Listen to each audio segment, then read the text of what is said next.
बाबूजी, रोटी बना दी है, खा लीजिएगा, मैं खेत पर जा रही हूँ। तभी खटिये पर से बूढ़ा रामा खांसते हुए बोला, अरे बहू, ये ले, मेरी शॉल लेती जा, बाहर बड़ी ठंड पड़ रही है। नहीं बाबूजी, इसकी जरूरत आपको ज्यादा है, क्योंकि घर में ओढ़ने को एक भी कंबल नहीं। माँ, आज हम तीनों भी आपके साथ चलेंगे खेत पर बच्चों, तुम्हारे पास स्वेटर भी नहीं, सर्दी लग जाएगी। माँ, जल्दी तो आपको गुलिया दीदी और तानी दीदी को भी लगेगी। अगर हम जब एक साथ मिलकर खेत पर काम करेंगे तो ज्यादा पैसे आएंगे और फिर हम कंबल खरीद लेंगे। मेरा राजा बेटा कितना समझदार हो गया है, माँ के दुख को समझने लगा है। सरिता अपने बच्चों के साथ खेत पर आती है, जो कि जंगल के पास पड़ता था। बच्चों, हमें आज के आज खेत जोतकर गाजर की फसल बोनी है।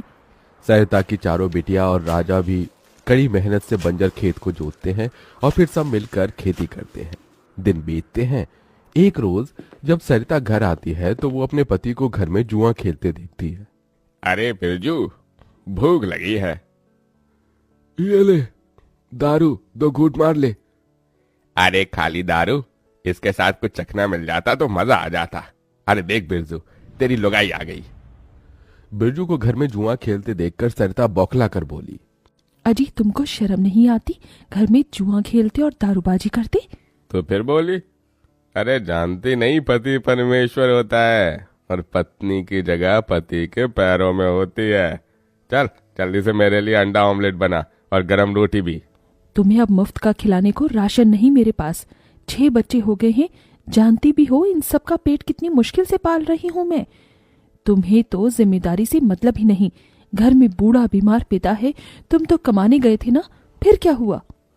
आते ही पैसे मांगने लगी। पति ने खाया पिया कि नहीं ये तेरा बाप पूछेगा। नशे में तो बिरजू सरिता से अकड़ते हुए अपनी चमड़ी की चप्पल निकालकर उसे बहुत पीटता है। ये ले, और लड़ाई जबान। मैं कमाता नहीं तो क्या इस घर में मेरी इज्जत नहीं होगी? ये ले। बचाओ, ओह बचाओ, माँ को मत मारो पिताजी।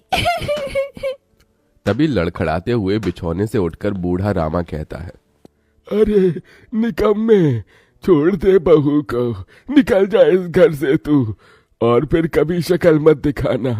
अरे ये मेरा घर है, मैंने बनाया है इसे। बिरजू चला जाता है। तभी रामा रोते हुए बोलता है, अरे जाने कैसे उड़ाऊं बेटे को जन्म दे दिया है मैंने। मेरे हाथों भारी गलती हो गई जो इसे तेरी शादी कराई। बहू माफ कर दे मुझे।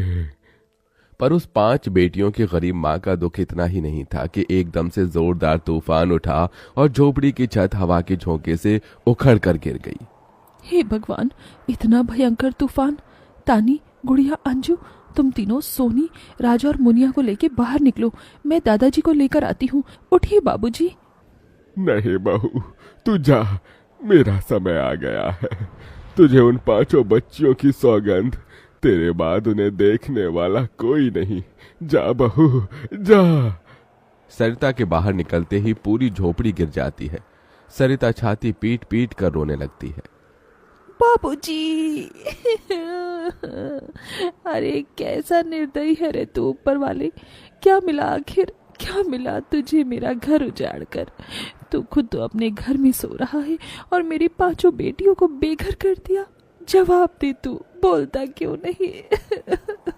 सरिता को टूट कर रोता देखकर उसकी 5 बेटी भी बिलख बिलख कर रोती है।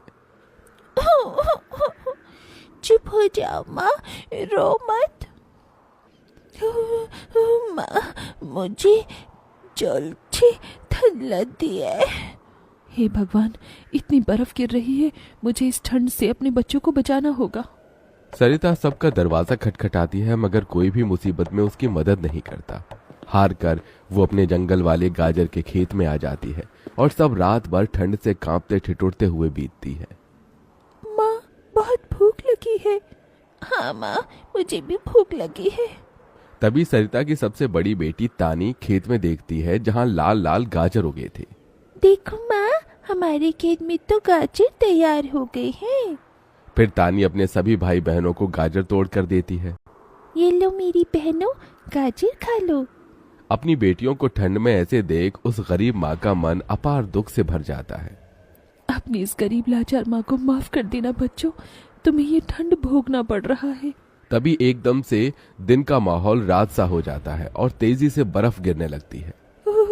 बाप रे बाप, एकदम से इतनी ठंड, ऐसी तो बिना घर के हम बच नहीं पाएंगे। तभी सरिता अपना आंचल उन पर उड़ाती है, मगर बच्चे थरथरा उठते हैं कि एकदम से गुड़िया कहती है, माँ, तानी दीदी, हम अपना घर बना सकते हैं। मगर कैसे बिटिया, हमारे पास पैसे भी तो नहीं। माँ देखो, हमारे खेत में कितने सारे गाजर उगे हैं, हम इसी से अपना घर तैयार करेंगे, पर हम सबको साथ मिलकर मदद करनी होगी। राजा बेटा, जब तक कि हम गाजर घर तैयार नहीं कर लेते, तुझे अपनी छोटी बहनों का ख्याल रखना होगा। रखेगा ना? हाँ माँ, रखूंगा। सरिता आग जलाकर अपने दोनों सबसे छोटे बच्चों को उसके पास बिठा देती है और खुद अपनी चारों बेटियों के साथ उस भयंकर ठंड में गाजर घर बनाने लगती है। अंजू, सोनी, गुड़िया, तुम दोनों मुझे और तानी दीदी को गाजर तोड़ तोड़ कर दो, हम घर बनाते हैं। ठीक है माँ। गरीब माँ बेटियां मिलकर गाजर घर बनाती हैं, मगर घर एकदम से ढह जाता है, जिससे सरिता दुखी हो जाती है। कितनी मेहनत से ये गाजर घर बनाया था हमने, मगर सारी मेहनत बेकार चली गई। तभी चारों बेटियां रोते हुए गाकर अपनी माँ को हिम्मत देती हैं। जिंदगी की यही रीत है, हार के बाद ही जीत है, थोड़े आंसू है थोड़ी हंसी, आज गम है तो कल है खुशी, जिंदगी की यही रीत है, हार के बाद ही जीत है। मेरी बच्चियों। रोते हुए सरिता अपनी बेटी को गले से लगा लेती है। वो फिर कोशिश करते हैं, कई बार उनका गाजर घर बिगड़ता है। तभी गुड़िया कहती है, माँ, अगर हम अपना गाजर घर मजबूत बनाने के लिए पहले लकड़ी फट्टे से ढांचा बना लें, तो फिर हमारा गाजर घर नहीं गिरेगा। सब ऐसा ही करते हैं, जिससे उस बार उनका गाजर का घर मजबूत बन जाता है।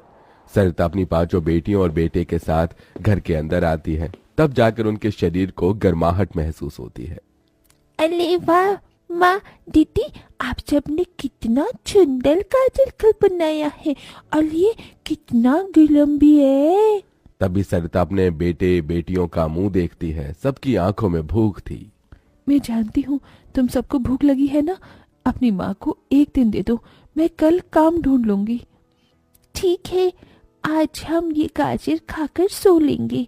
आप भी खा लो ना माँ, आपने 2 दिन से कुछ नहीं खाया।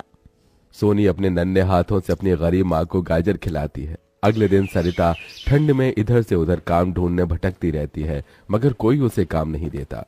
इधर अब उसके खेत के गाजर भी खत्म हो गए थे, जिससे उसकी बेटियां भूखी थी और उसकी दुधमुही बेटी भूख से रोई जा रही थी।